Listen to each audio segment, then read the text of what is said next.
আমাকে ইংরেজি শিখতে হয়, তাকে ইংরেজি শিখতে হয়, তোমাকে ইংরেজি শিখতে হয়, আমাকে যেতে হয়, তাকে যেতে হয়।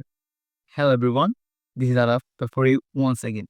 এই যে আমি মাত্র বাক্যগুলা বললাম যে আমাকে যেতে হয়, তাকে যেতে হয়। এই যে বাক্যগুলা বললাম, এগুলাকে আপনি কিভাবে ইংরেজিতে বলবেন? সো আজকে এই ভিডিওতে সেই বিষয় নিয়ে কথা বলবো। So let's get started.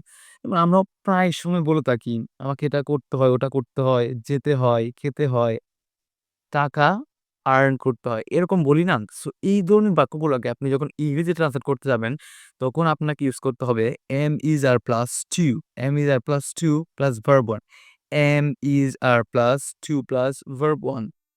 So এগুলো অর্থ দিবে তে হয়, তে হয়। am, is, are plus to plus verb 1 মানে হচ্ছে তে হয়, হ্যাঁ?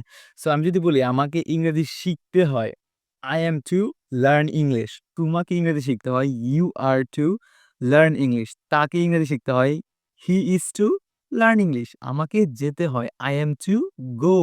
তাকে যেতে হয়, he is to go. এখন যদি আমি অতীতকালে কথা বলি, যদি আমাকে ইংরেজি শিখতে হয়েছিল, তার মানে কি? I was to learn English. তাকে ইংরেজি শিখতে হয়েছিল, he was to learn English. আমাকে যেতে হয়েছিল, I was to go. তাকে যেতে হয়েছিল, he was to go.